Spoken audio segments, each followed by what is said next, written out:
There's that 350 small block with the carburetor, and I'm ready to say goodbye to it. It's been a fun run with it, but time for the LS. Alright guys, this is a super big moment. This is going to be the last drive with the small block. So I'm just going to fire it up and take it around the block for one last time. So let's see if it'll start up and make it around. Yeah, it starts up just every time, but you know, it's time to move on. It's kind of a sad moment seeing the small block go, but you know, it's time to move on to bigger and better things. Just such a nice day for a cruise out here. It's got to be like 70 degrees right now. It's just perfect. But I'm turning right up here, and I'll give it a little bit of gas for you. Now don't get too excited. It's not a whole lot.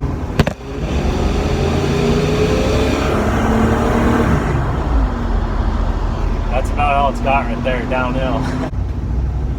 What's up guys? Welcome back to part 3 of the Nova LS swap. Today I'm going to be prepping to pull the engine, which will include pulling the hood, radiator, and all that good stuff. But I'll also probably start working on the rack and pinion steering, trying to fit that up, and also pedals. So stay tuned and we'll hop right into it. So we're going to start off by pulling the hood. I'll just mark the bolts on the hinges where it connects right there. And then, just so I know how to position it next time.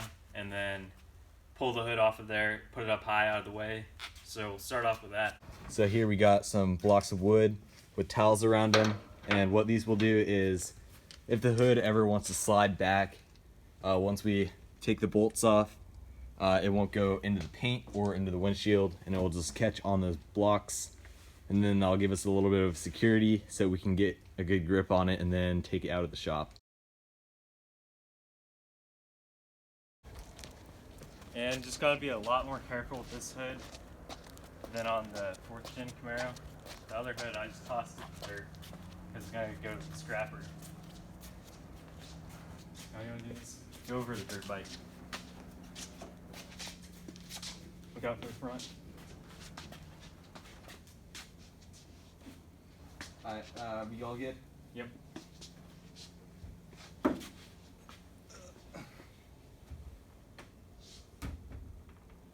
First mod to our boat, we put a cowl on it.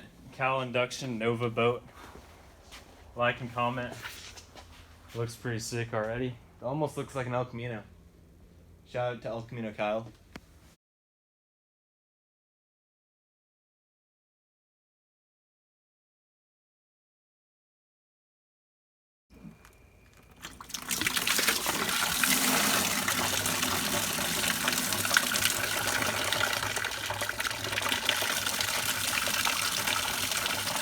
Water's still hot.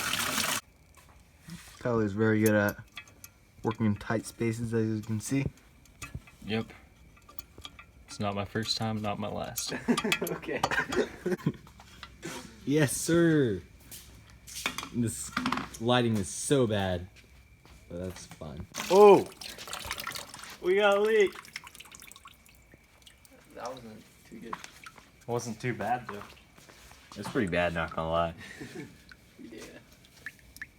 There, that wasn't Now terrible. look at that hydro paint. Yummy. Oh, I just got that. You wanna drink it or what? Yeah. I'll give you $5. You mean Yeah, if I it like to did- recycle this into our dog's water bowl. Okay, so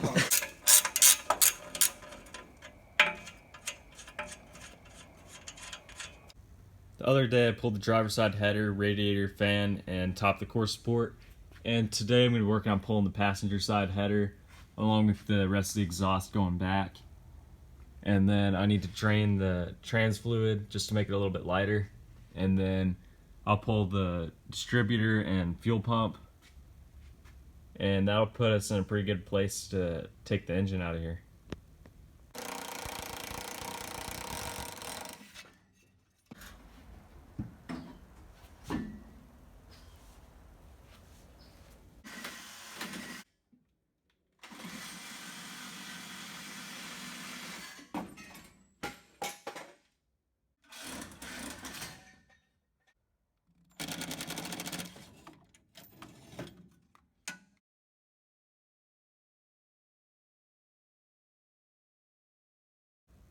Back to an update, I pulled the header and all the spark plug wires off of there.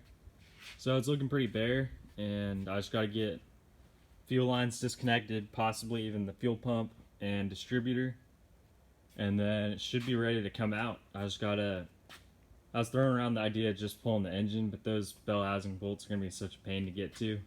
So I'm thinking about just taking the engine and trans out as a unit, and so yeah, let's get to it.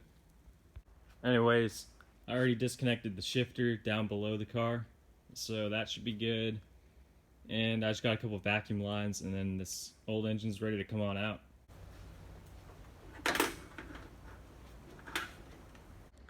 And with that, our distributor is off right there. And now I'm just about to pull the mechanical fuel pump off of there, and then, you know, just kind of see what else is in the way and get to it.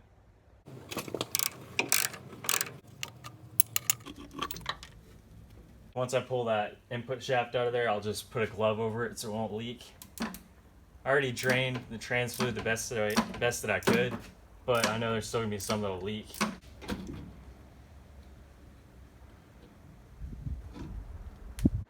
So I did one final pass around just to make sure everything's unbolted that needs to be, and I think we're good to go. So we're gonna go and yank that engine out of there.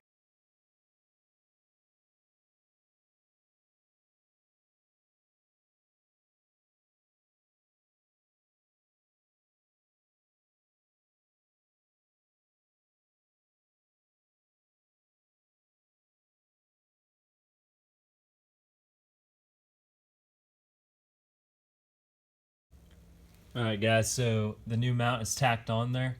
Or it's not a new mount, it was just over right there, but now it's closer in.